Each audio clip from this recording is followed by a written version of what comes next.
Welcome to the Kratom Sobriety Podcast. This is episode 149. I am Jacob. Thank you for being here and joining us. As always, we love to have you.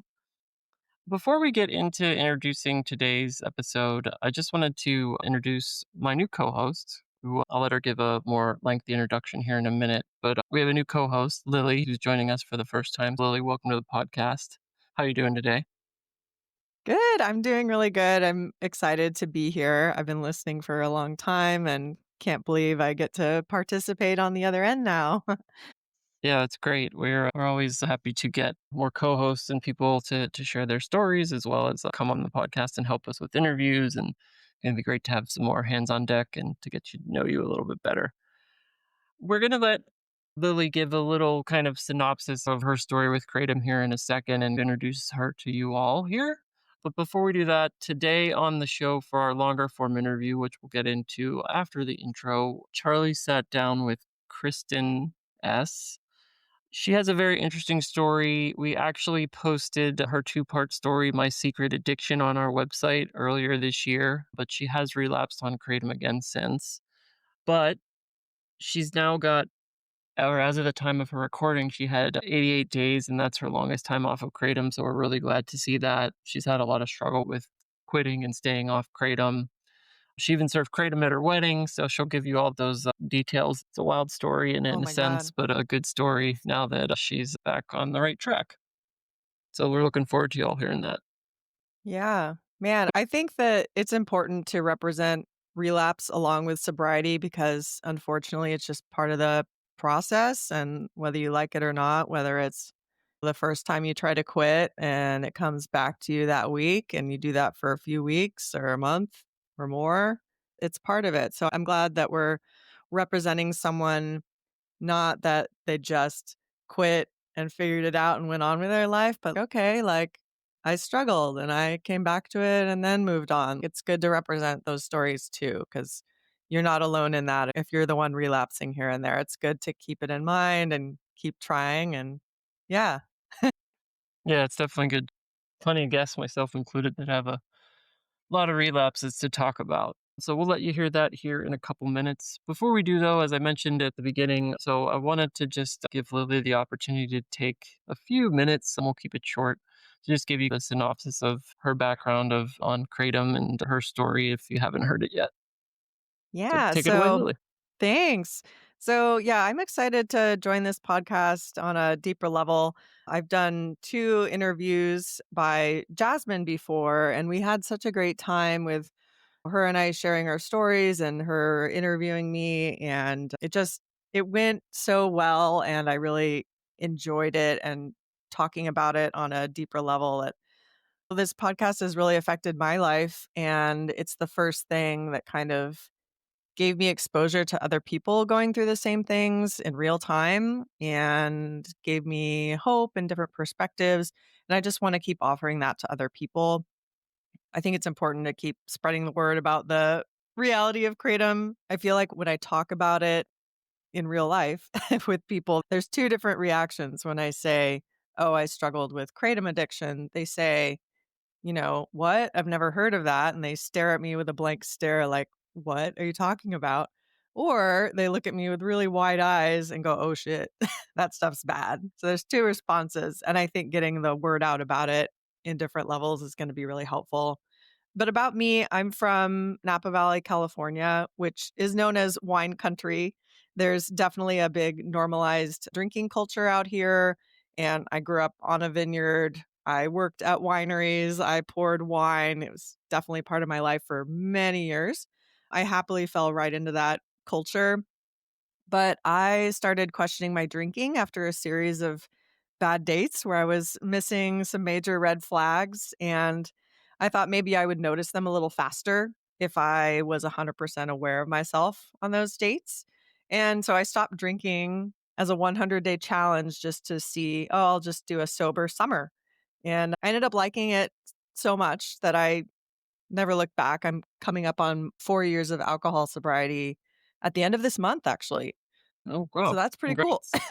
And I ended up meeting my now husband. So, yay, it worked. That was my goal. But I am a yoga instructor. I grew up in a wellness family, healthy family, whole wheat bread and all that, making your own sprouts. So I've always liked supplements, trying new things, being my healthiest self.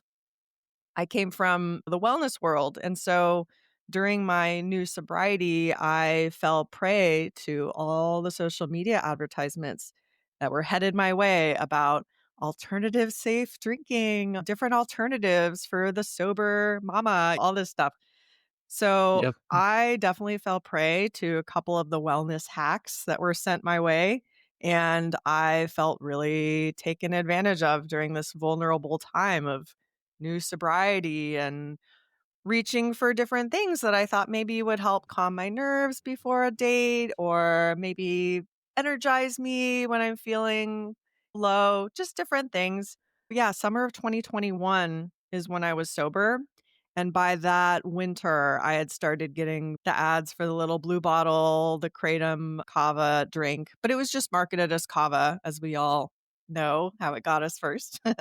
And I thought, "Oh, that sounds nice, calming, take the edge off before my dates or when my friends are wine tasting, I'll have my little blue bottle and I'll just have a little bit before that, and then I'll be, like, in the same vibe as them."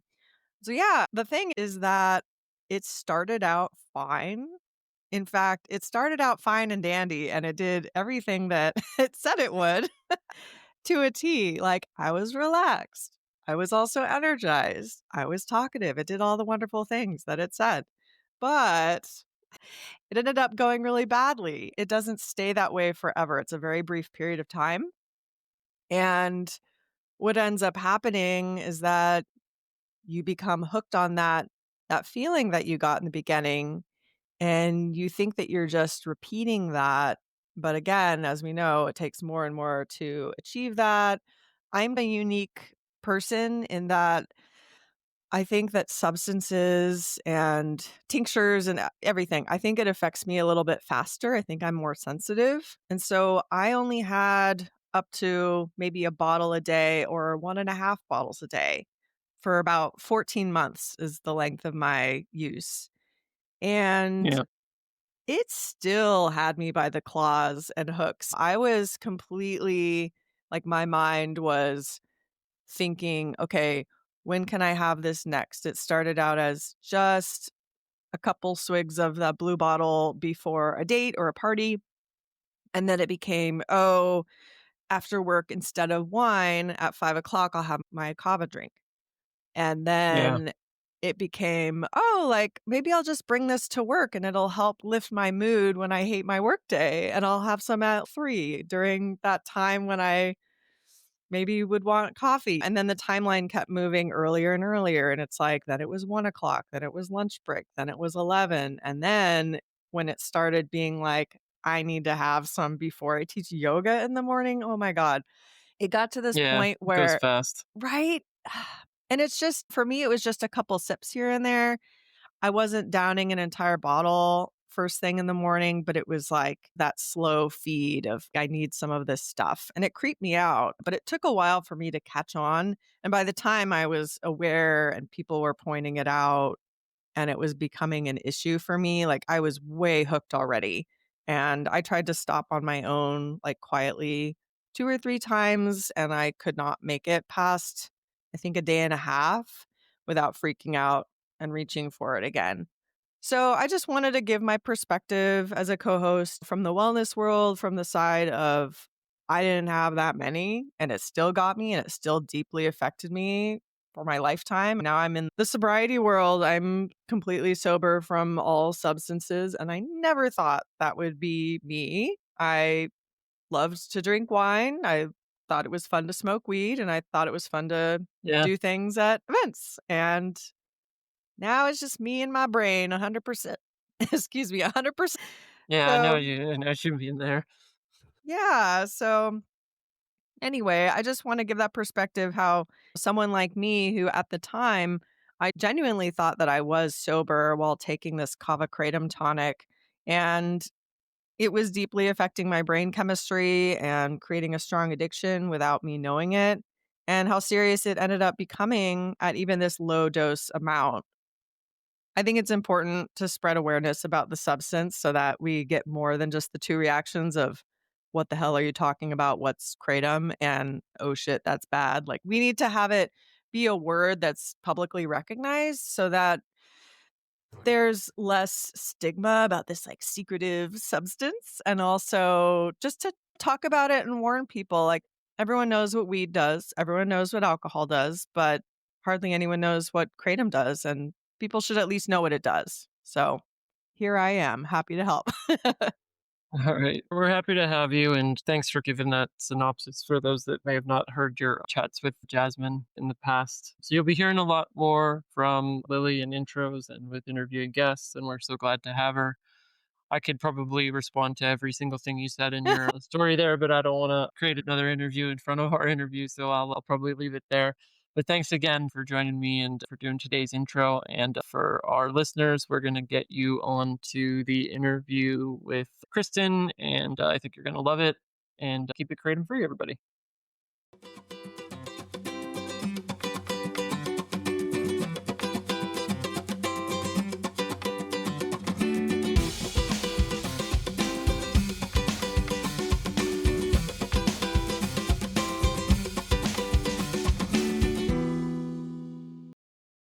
Hello, this is Charlie and Kratom Sobriety Podcast. And today our guest is Kristen.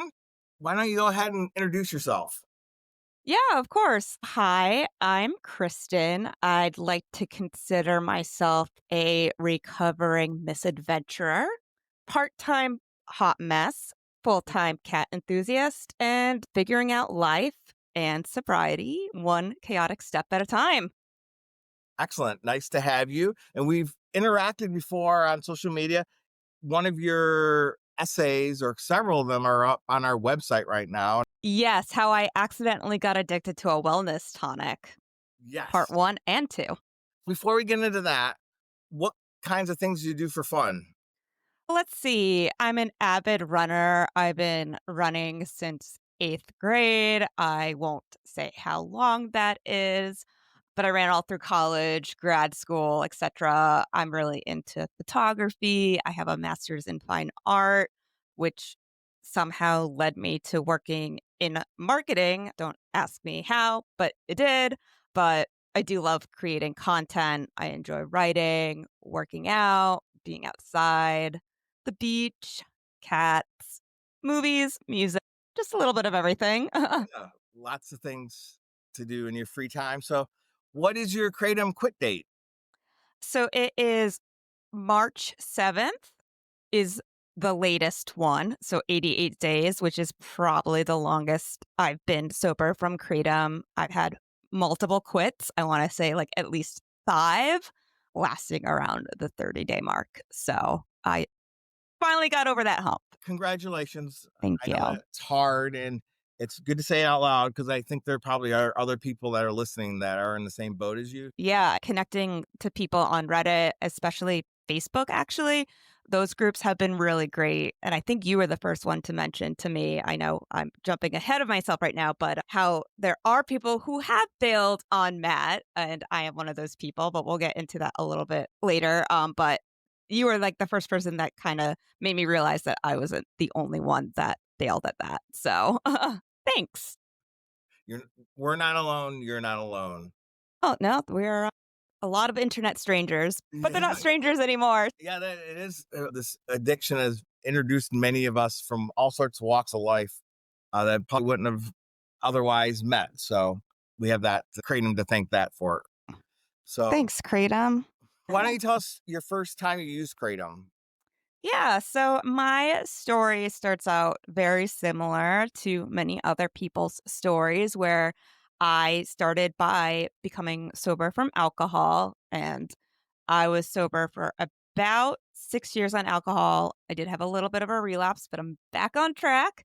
But through that, I started to get very interested in alcohol alternatives. And the same time that I got sober, became part of the sober curious movement that kind of just started to happen around the same time I just happened to get sober. But I definitely loved getting involved with the alternatives to alcohol and learning about them, which led me to the ever so popular kava bar. At the time, we didn't have any where I lived, but we had some in the city. So for my first sober birthday, I went to a kava bar and it was really exciting. It was fun. I felt like I was at a normal bar celebrating with my friends. And that night, I just had kava.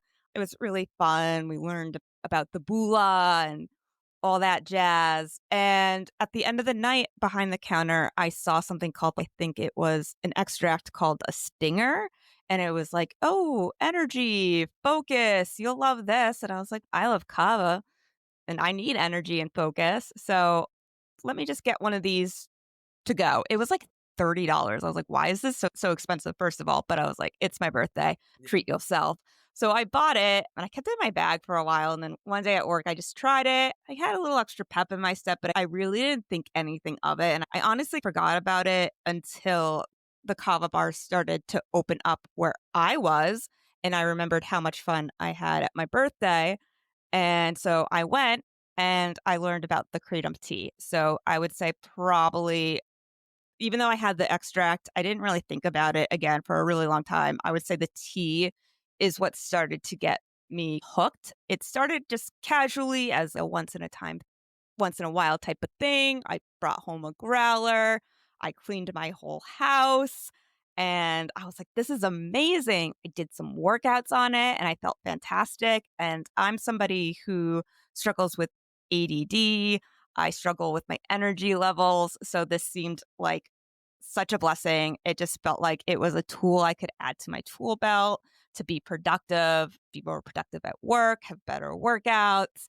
And so then I'm the kind of person with an addictive personality. That tool in my tool belt became my lifeline, and I started to take it more and more. I needed it more than just every trip to the kava bar. I started to order the capsules, and I would supplement the kava tea with the capsules. And then one day I went in and they had those little blue bottles at the kava bar. I'm not even sure if I can say the name, so I won't, but we all know them. And so I tried that, and it was when they still had the silver caps. So it was pretty potent. The bartender at the kava place did a blue bottle car bomb with me. So we dropped it into a kava and drank the feel free like that as if it was like a Jaeger bomb. So yeah. And shortly after, I escalated to needing extracts more often, and I discovered the OPMS, and I started to take those, and I started to need more and more, et cetera, et cetera. And I was like, "Oh, $20 for this little bottle seems really expensive." And then one day, I went to my local smoke shop, and I saw that familiar blue bottle. I was like, "Oh, I know this. They sell it at my kava bar. My kava bar. I trust my kava bar."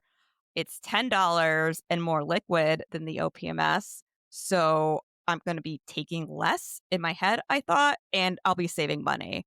I would say it was getting a little out of control with the OPMS, but it didn't take over my life until I fully switched over to the blue bottles. And then I slowly saw myself getting more and more, needing it every day. I had kava at my, not kava, sorry.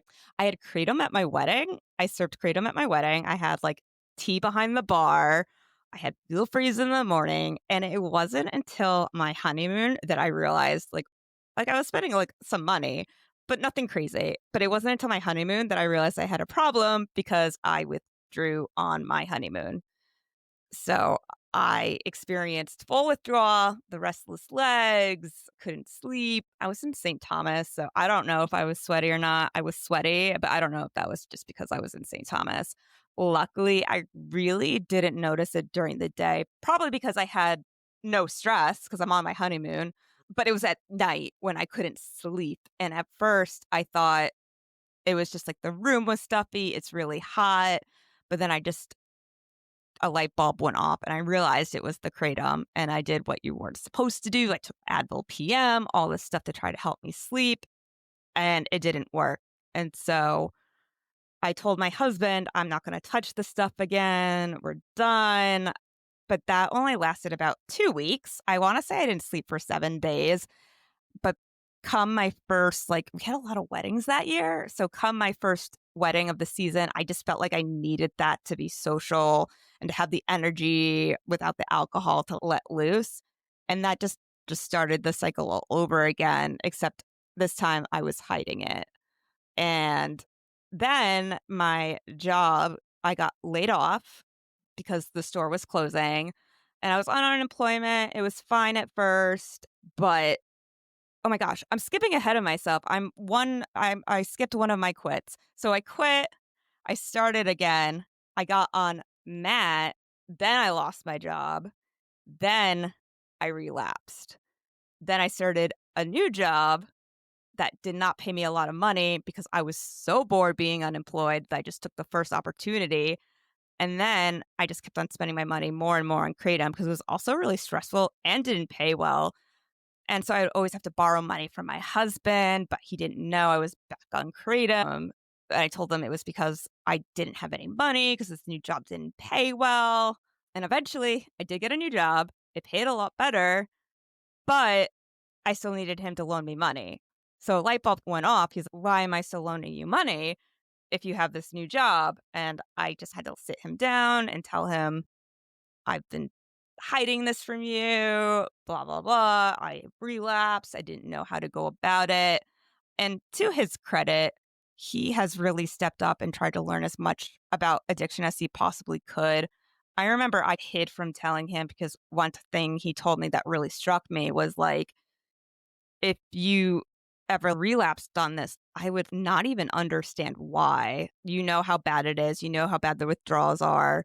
And I had to tell him like how much that comment affected me. But after I came clean to him, I did speak with my old addiction counselor. I told him I relapsed again. We found a mat doctor. Oh my gosh, I'm, like, literally combining all my quitting stories, but all you need to know is I quit once without Matt, it really sucked, and then I quit about 3 or 4 more times with Matt. I've taken Kratom while on Suboxone because I felt like maybe it would still give me the energy, even though I wasn't really feeling it. I like played all these mind games with myself, and I found that I would always break around day 30. And what really changed for me was probably just learning a little bit more about pause. But at the same time, like, I think I'm the type of person that I always psyched myself out because I knew how bad quitting was cold turkey. So in my brain, I was never able to do that again. And then in my head, I knew how bad pause was and how depressed I got during that time. And so I would never make it past 30 days. And I was just stuck in this roller coaster until finally my depression just hit such a low point and tanked so bad. My serotonin reserves were like at zero. And then I didn't wanna have to do that. I made it to 30 days and relapsed again, and that's when I relapsed on alcohol, which was insane. It was an insane time that I actually relapsed on alcohol because of the substance I was using to stay off of alcohol. But it was the rock bottom I needed to I don't know, it's just weird because I guess, like, people took the relapse on alcohol way more seriously than they did on kratom, but it got to me to where I am now, where I've upped like all my antidepressants, and I feel a lot more stabilized, and I think it's a combination of being past that 30-day mark, going to therapy regularly, and upping my medication. So yeah. You did just do a mini open talk there, so thank you. I know there's so many times I quit and I got all the stories mixed up and I'm an overshare. It's what I do. Let's just do a little bit of timeline. So, what year did you start Kratom, and when was your first quit? I want to say I started Kratom around 2021. My first quit was probably 2023. So it's been about 2 years trying to quit. Okay. And the first times that you used Matt or and it was Suboxone, why don't you think that initially why that didn't work for you? I think I was a little bit afraid, first of all, because a lot of people on Reddit scared me off. And then even the doctor that I saw, he didn't know anything about Kratom. My addiction therapist found them for me because he's had patients see them before. But when I walked in, he was just like, just so you know, this is more addictive than heroin. And Yeah. I don't even know what Kratom is. And I'm only doing this because I know you're a therapist or whatever. And he started me on 2 milligrams, and he had a rule that once you go down, you can never go back up.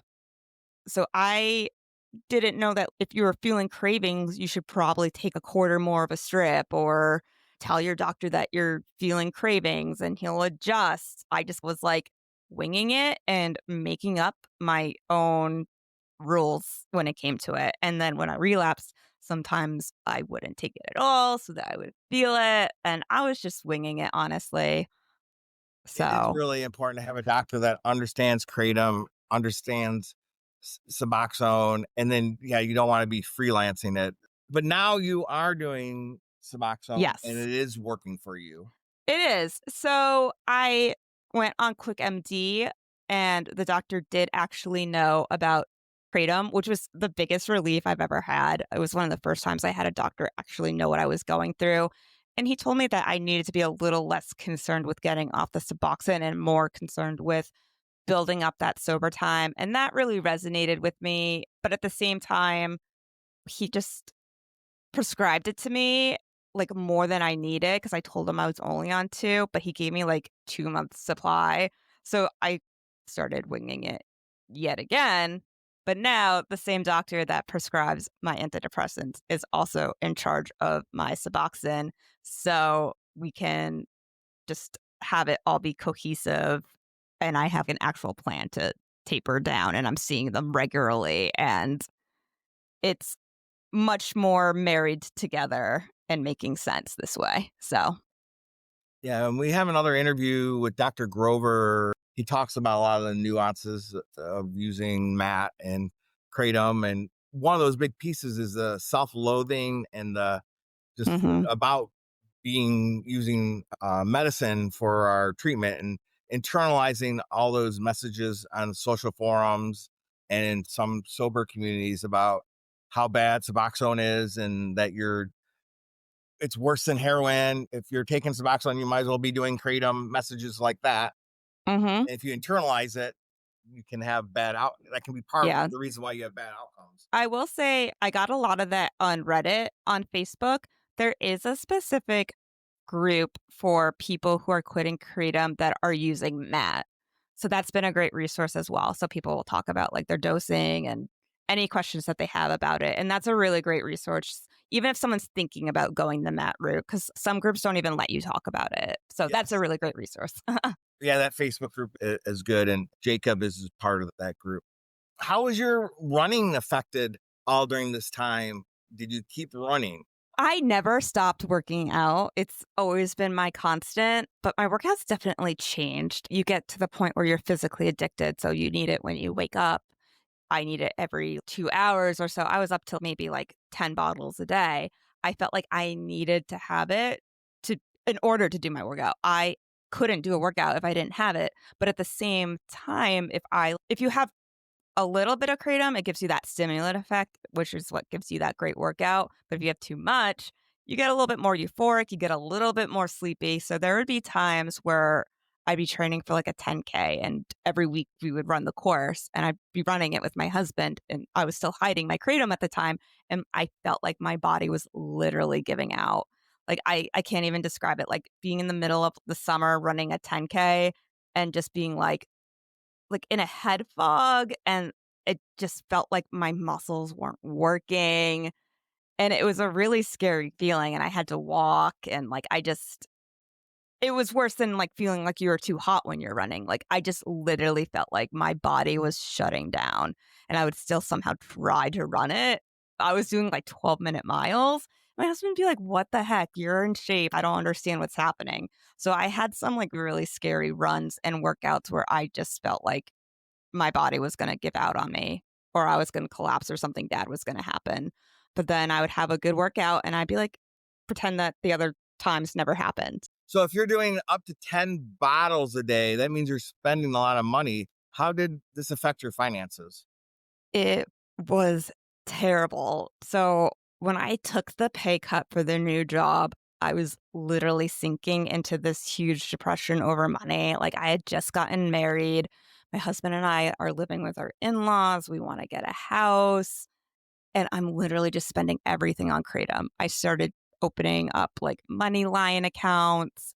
I was borrowing at least like $500 every other week from my husband and just getting more and more in debt. I want to say in the 3 years that I was on Kratom, I've spent at least 40,000.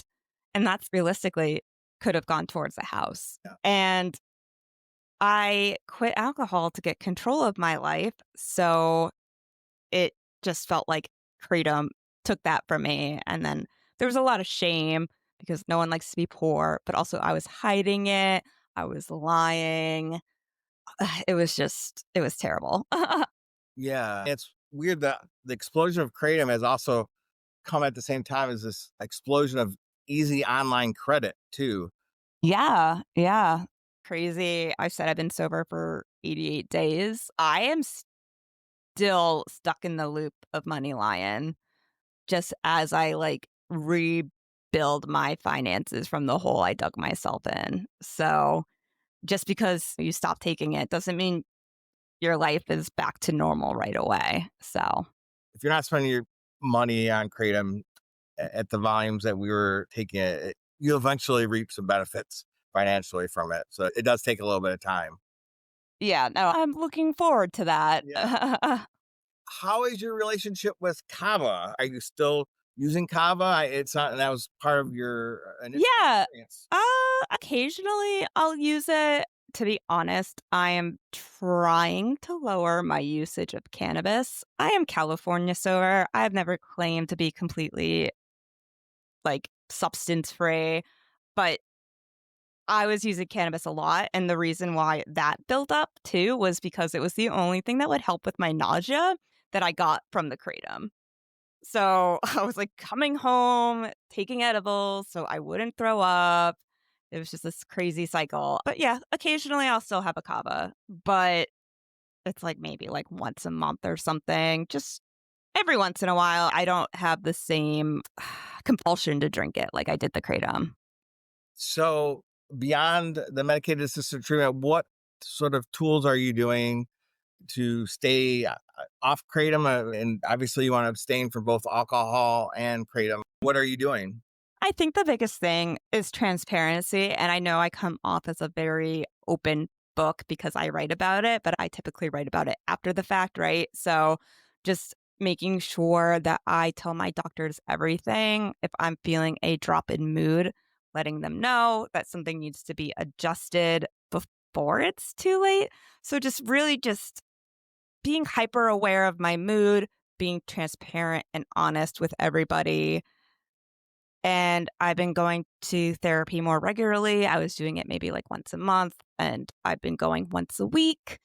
So that has been the biggest game changer. It's just the open transparency. And honestly, the biggest thing for me, and that might not be the case for everybody, but it was readjusting my antidepressant medication. So I know a lot of people can find support with vitamins or like the Quit K. You might need something if you're struggling to help with your serotonin levels. And you shouldn't be ashamed to say that. I know that there's like a stigma around antidepressants, and some people take kratom as a quote unquote natural antidepressant. I think there was like a podcast I listened to that basically called kratom like a biological free lunch, and that there is no such thing, is what the podcast was saying. And that really resonated with me. Really, what kratom does is just it takes from the reserves that your body's already creating and depletes them. So anyone taking them for kitty. Antidepressant purposes should know that in the long run, it might fuck with their serotonin. Yes, I think the effects of kratom on people's mental health is probably under discussed. And you talked about it, especially in the terms of pause. I think some of the long term effects on how you feel depression wise, anxiety wise, can be coming off kratom can have some long term effects. Yeah, and I think just being prepared for that is the biggest thing that can help. I went in blind a lot of times. The first time I quit, I didn't even know I was quitting. And then through Matt, like I maybe thought it was like an an answer to solve the problem I was having, but I wasn't actually putting in the work. So even if you're on Matt, you have to put in the work.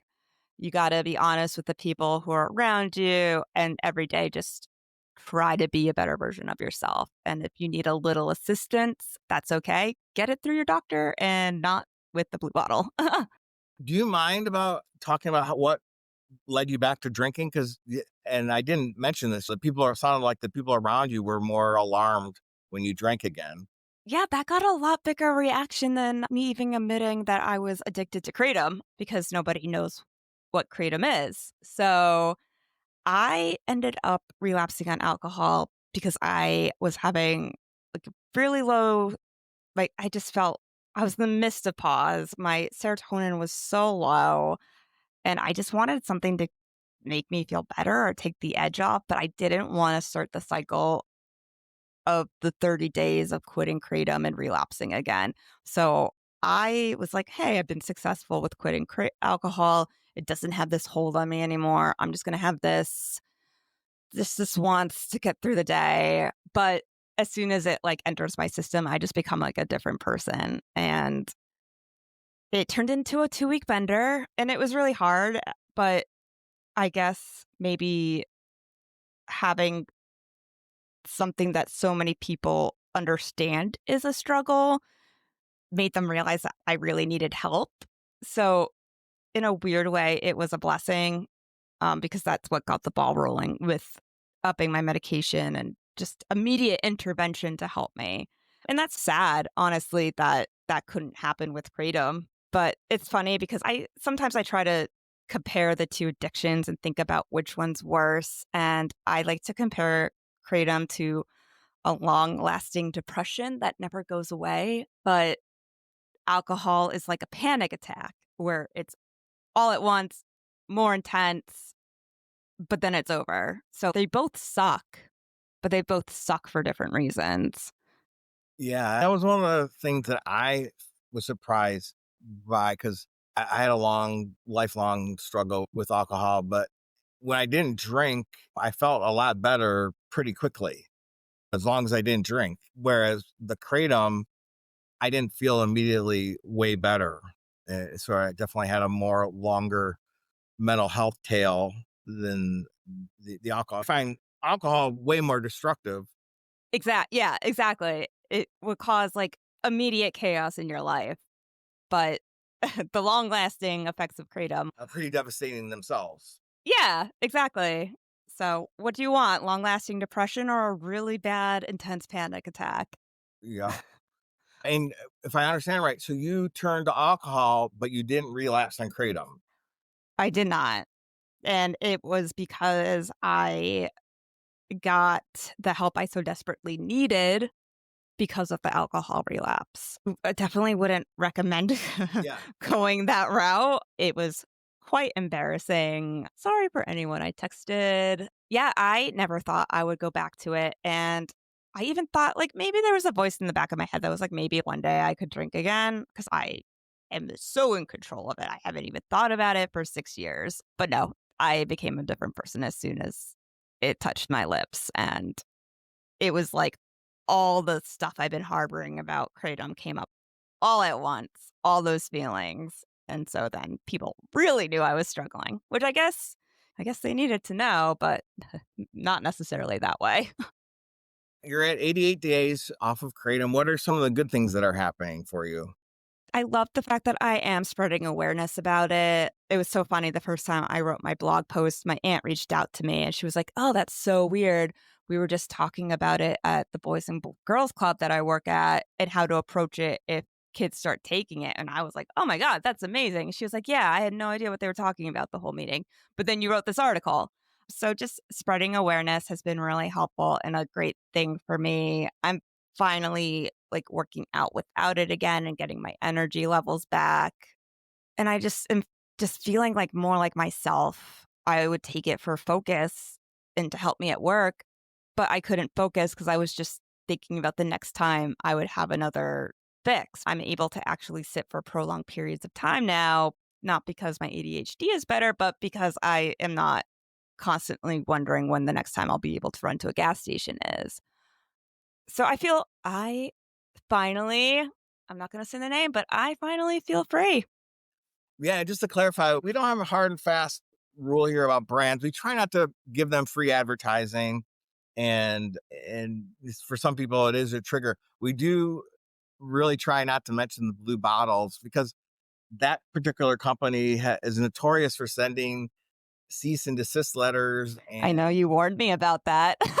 yes, and suing people about defaming their product. So we that's one of the main reasons why we use some coded language about kava kratom tonics, but what most people know what we're talking about. Yeah, and I've actually heard on the Facebook groups that like the word kratom is being censored, which is wild because they let like the companies advertise all over the place. But you could get shadow banned or banned from Facebook for using the word, which is wild. Yeah, But they kicked off the American Kratom Association, and you can't if you do a keyword search for kratom, it'll take you to a drug warning page. But yes, Facebook will take kratom advertising money all day long, so it is a contradiction.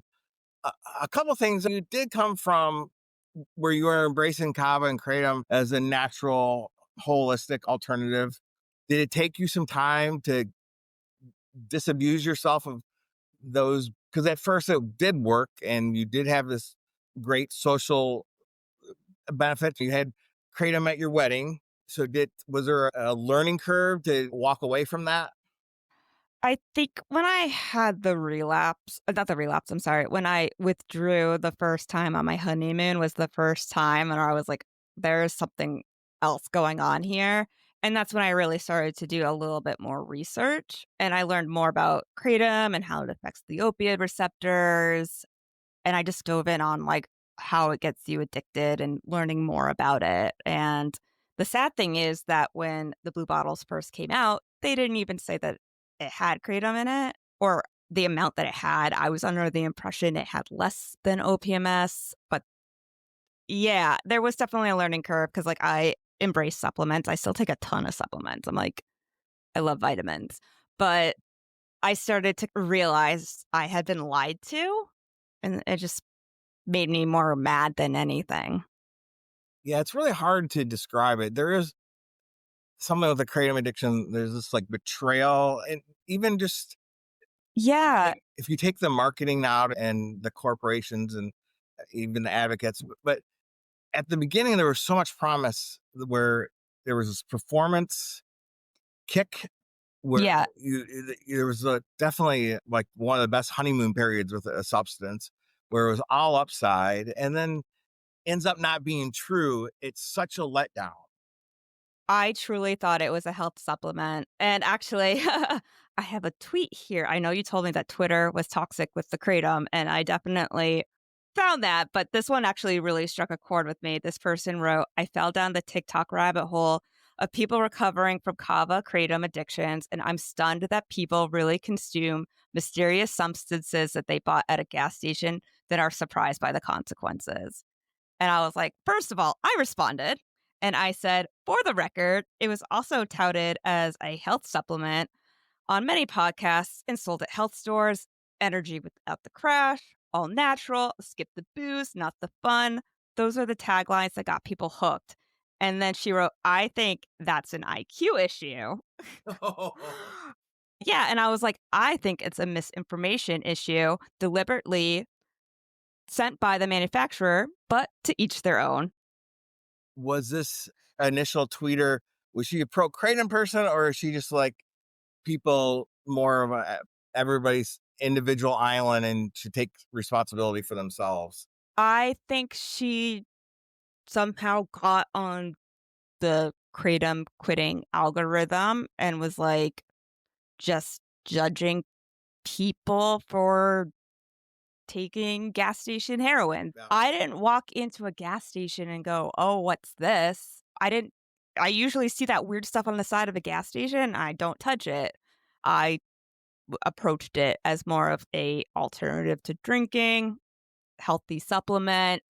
So I think it gets this kind of like bad rap of anyone addicted to kratom is just trashy and buy drugs from gas stations. And it's just not the truth at all. People ended up getting them at gas stations after they got addicted. But yeah, there's just a lot of misinformation floating around there. What kind of music do you listen to? So I do listen to a wide range of music. My first love was probably like early 1970s punk, and then I got into the emo scene, and then I went into kind of more of the indie pop, indie alternative, and I just stayed there and stuck in my 2010 music tastes for the rest of time.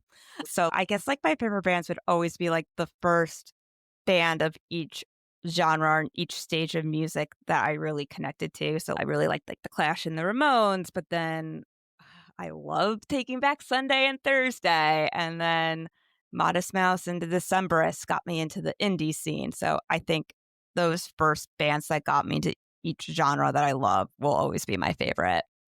And do you have any concerts planned you're going to? I just went to one this weekend actually, and it was so much fun. It was one of my favorite indie bands when I was in college. They're called Los Campesinos. They just released a new album, and it was just for me, it was a little nostalgic, but also they are the same age as me. So like their music has changed over time as I've changed over time, and they just released a new album. So it was just such a fun atmosphere. They still they didn't peak in 2010, let me get that straight, but that was the height of their popularity. So their concert was still like very small, and it's very important to them to keep affordable ticket prices. So it was like only $40. I was like, I don't Nice. remember the last time I spent that at a concert. They offer low income ticket pricing. And so it was just very like intimate. And I loved that. It was just a lot of fun. And how was it being kratom free and booze free? It was a lot of fun. I'm not gonna lie, I might have been on cannabis just a tad, but I've heard people say this before, but music really hits a lot harder when you're off kratom, and you don't even realize that it dulled your senses. So I am glad I was off kratom because I was really feeling the music.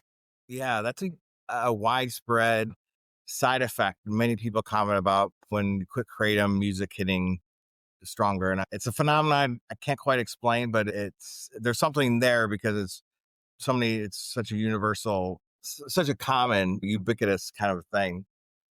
Yeah, you think you're taking this thing to enhance your life, but it really is just dulling, like literally every good aspect about you. So Yeah, and just delaying all sorts of consequences for later, or at least feeling the consequences. What is one piece of advice you'd offer someone who's thinking about quitting kratom? make sure that you tell people that you trust. I would definitely, even though WebMD is a really great source, especially for people who can't find a doctor for Suboxone, I would really suggest also accompanying that with therapy because if you're not going to put in the work, it's not going to work. I tried that and I will tell you, I tried it like 4 times. It will not work. So you definitely need either like a support group or go to one of the online meetings or have a therapist. It's a lot to deal with on your own. And I'm sure there's some people who have been successful without telling anybody, but it's a whole lot easier if you have people helping you and supporting you. And is there anything else we should talk about? We did skip around. I didn't follow the questions as good as I should have. Oh no, sorry. Your first question, I just launched into this like story and I missed things and I don't know. I would say that another thing that's the difference between kratom addiction and alcohol addiction is that nobody knows about it. And that's what makes it so hard because you do feel like you're going through this whole thing by yourself and that no one understands. And you can tell them about it, but there's people I've told that have never had kratom before, and I could tell that they didn't get it. They're like, "Yeah, so at least you're off alcohol, right?" And I'm like, "No, it's Yeah, there's so it's many. this is also ruining my life." Yeah, and then You go to an AA meeting, they're like, what about some real drugs? How many times have you been brought back to life with Narcan? Get back to me when that happens. Yeah, they're like, "Oh, you're just like the girl stuck on the gas station shit." Yeah. I think that's an IQ issue. It must be. I've been twiddling my fingers this whole time wondering how I got addicted, and I never thought it was my IQ once, so maybe that's on me. This is probably the whole point of the podcast is because I actually did. Like, how did I get addicted to this thing? And they're telling me that it's not addictive. Like, why am I having so much Yeah. trouble quitting? I think I made a message. I think I tweeted something like that too for like people who are saying that, oh, you can get addicted to anything, even coffee or water. Or I was like, when you have to take Suboxone to get off your water, let me know. Yeah, or you're spending $200 a day on water or coffee.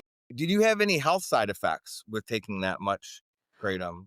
So during one of my quits, I did go to a doctor and just get like my blood work and everything checked out. I even had a stomach ultrasound because I was having like a weird pain in my lower left abdominal. And it was the same one that I had when I was drinking. So I thought maybe it was like liver related, but everything came back fine. A little extra fatty tissue around the liver, but not too much. But this was already like maybe 30 days into a quit. And then other than like dry skin and throwing up, losing weight and styes, I was okay. Oh yeah, and the other thing, I accidentally threw away one of my full bottles in a public trash can, and I was so desperate that I went into that trash can to retrieve my bottle. It wasn't a plastic bag. It was in a plastic bag still, but I did do that. The crazy things that we do when we're in the middle of our addiction. And the good news is we don't have to do that going forward. We can choose a different path. So Yep. thanks for joining us and telling us about your path and sharing your journey with us. Of course. Thank you so much for having me. I've been wanting to be on for a long time, but I always tell myself I have to make it past 30 days before I can be on. You've arrived and we appreciate it. And I'll be on this Sunday. Oh, great. Great. All right. I'm looking forward to it. Sorry for rambling. You did a great job. Okay. Thank you. I appreciate it. Have a good one.